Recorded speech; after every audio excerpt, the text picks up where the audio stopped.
Assalamualaikum warahmatullahi wabarakatuh. Salam sejahtera bagi kita semua dan salam sehat. Selamat berjumpa kembali dalam Ujar Unpam Mengajar.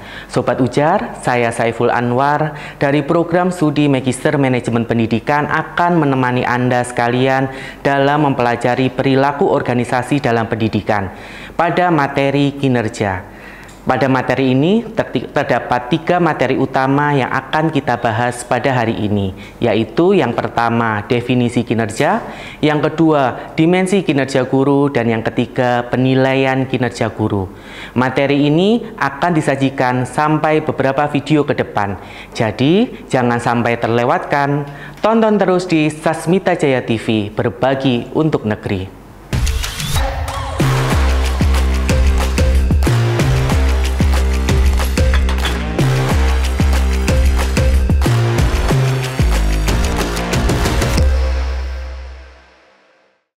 Baik Sobat Ujar, berbincang tentang kinerja memang tidak akan ada habisnya. Bahkan dalam masyarakat, kata kinerja merupakan sebuah kata yang akrab didengar di telinga bersanding dengan konsep gaji, upah, dan tentu saja konsep reward and punishment.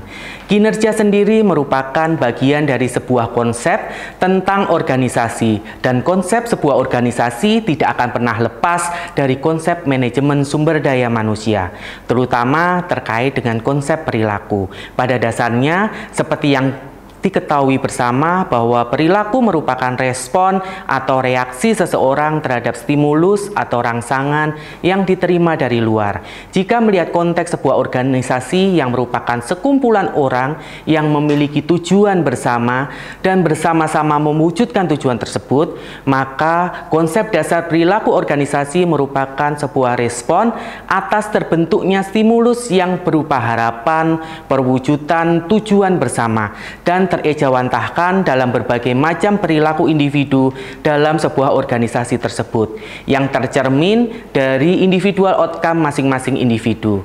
Kinerja yang merupakan bagian dari sebuah perilaku organisasi, di mana perilaku organisasi itu sendiri merupakan sebuah bidang ilmu tentang perilaku setiap individu dan kelompok serta pengaruh setiap individu dan kelompok terhadap organisasi.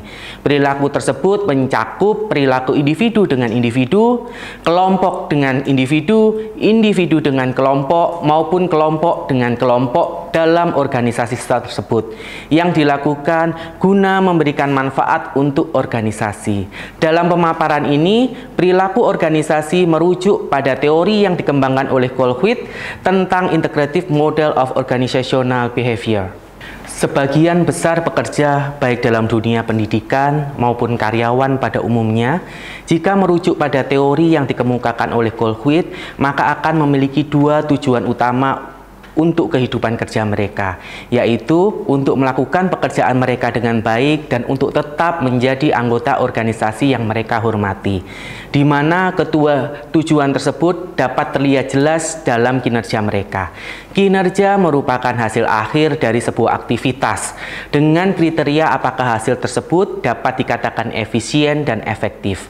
Kinerja juga dapat didefinisikan sebagai sejumlah perilaku dan kontribusi anggota organisasi untuk ketercapaian tujuan organisasi yang tercermin dari hasil kerja yang ditunjukkan oleh yang bersangkutan. Kinerja merupakan konsep universal yang mencakup efektivitas operasional organisasi, unit organisasi, dan individu-individu dalam organisasi tersebut.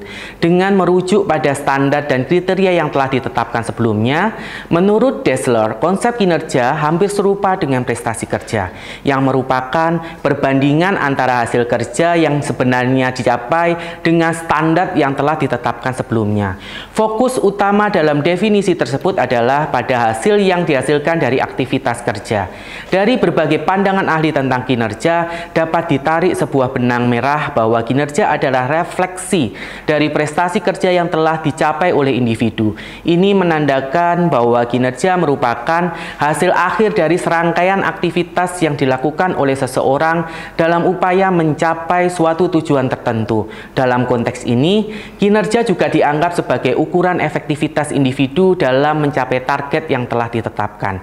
Jika hasil kerja individu tersebut sesuai dengan atau bahkan melebihi standar yang telah ditetapkan, maka dapat dianggap bahwa kinerja tersebut mencerminkan prestasi yang baik. Namun, kinerja yang diharapkan tidak hanya berkaitan dengan hasil yang dicapai, tetapi juga berkaitan dengan kualitas dari hasil tersebut. Sebuah kinerja yang baik diharapkan mampu menghasilkan output yang berkualitas, sementara juga mempertimbangkan jumlah atau kuantitas yang dihasilkan. Oleh karena itu, aspek kualitas dan kuantitas menjadi penting dalam mengevaluasi kinerja seseorang. Dengan demikian, kinerja bukan sekedar tentang mencapai hasil kerja yang memenuhi standar, tetapi juga tentang memberikan hasil yang berkualitas dan mempertimbangkan jumlah yang dihasilkan. Dimensi kedua, pelaksanaan pembelajaran memiliki 7 indikator. Yang pertama, memulai pembelajaran dengan efektif, yaitu mengaitkan materi pembelajaran saat ini dengan pengalaman peserta didik atau pembelajaran sebelumnya. Mengajukan pertanyaan yang menantang, menyampaikan manfaat materi pembelajaran, mendemonstrasikan sesuatu yang terkait dengan materi pembelajaran, serta menyampaikan kemampuan yang dapat dicapai dengan bahasa yang mudah dipahami oleh peserta didik. Yang kedua, menguasai materi pelajaran. Materi disampaikan sesuai dengan tujuan pembelajaran yang telah dirumuskan dalam RPP.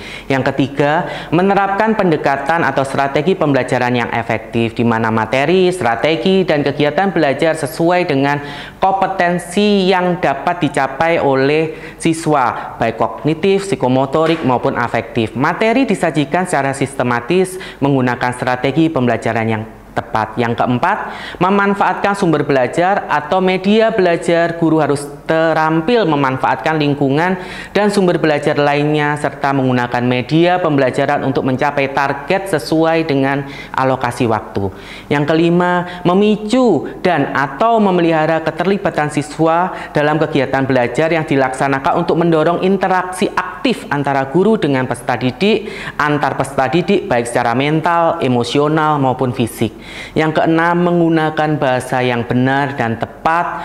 Bahasa lisan yang digunakan guru harus mudah dipahami, jelas, dan tidak menimbulkan salah tafsir, serta dimengerti oleh peserta didik sesuai dengan tingkat perkembangannya. Yang ketujuh, mengakhiri pembelajaran dengan efektif. Guru harus mengajak siswa mengingat kembali hal-hal yang penting yang sudah terjadi dalam kegiatan belajar dengan mengajukan pertanyaan sepanjang proses, materi, dan lainnya, dan memfasilitasi peserta didik untuk membuat rangkuman. Dimensi ketiga yaitu penilaian pembelajaran, yang mana terdapat beberapa dimensi. Yang pertama yaitu merancang alat evaluasi, mengukur kemampuan dan keberhasilan belajar baik jenis dan teknik penilaian yang direncanakan dalam RPP sesuai dengan tujuan pembelajaran yang dapat dicapai. Yang kedua, menggunakan strategi dan metode penilaian, memantau kemajuan dan hasil belajar dalam mencapai kompetensi tertentu sesuai dengan RPP. Yang ketiga, memanfaatkan hasil penilaian untuk memberikan umpan balik tentang kemajuan belajar dan bahan penyusunan rancangan pembelajaran selanjutnya.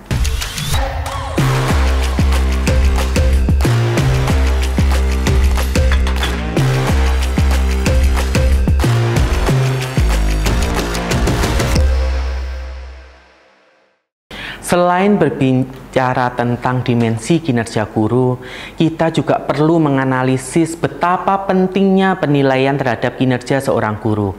Kinerja guru berkaitan dengan tugas mengajar atau belajar, maka kinerja mengajar guru adalah hasil yang dicapai guru dalam memberikan berbagai pengetahuan dan teknologi yang berguna bagi siswa sesuai dengan perkembangan berpikirnya. Kinerja guru menjadi optimal bila mana diintegrasikan dengan komponen persekolahan lainnya, apakah itu kepala sekolah, guru, karyawan, atau tenaga kependidikan maupun anak didik. Tanpa memperbaiki kinerja guru, semua upaya untuk membenahi pendidikan dapat kandas. Karena tinggi rendahnya kinerja guru tersebut dapat dijadikan tolak ukur berhasil atau tidaknya sekolah dalam melaksanakan tugas dan fungsinya. Akan tetapi, dalam pelaksanaannya, penilaian kinerja guru membutuhkan adanya sistem penilaian yang objektif, transparan, dan dapat memberikan umpan balik yang konstruktif. Sebuah sistem penilaian yang baik dapat merangsang motivasi guru untuk terus meningkatkan kualitasnya. Selain itu, dengan melibatkan stakeholder seperti orang tua siswa dan masyarakat dalam proses penilaian dapat memberikan perspektif yang lebih komprehensif. Dengan adanya sistem penilaian kinerja yang efektif, diharapkan dapat tercipta lingkungan pendidikan yang berkualitas dan berorientasi pada hasil yang optimal bagi pendidikan di Indonesia.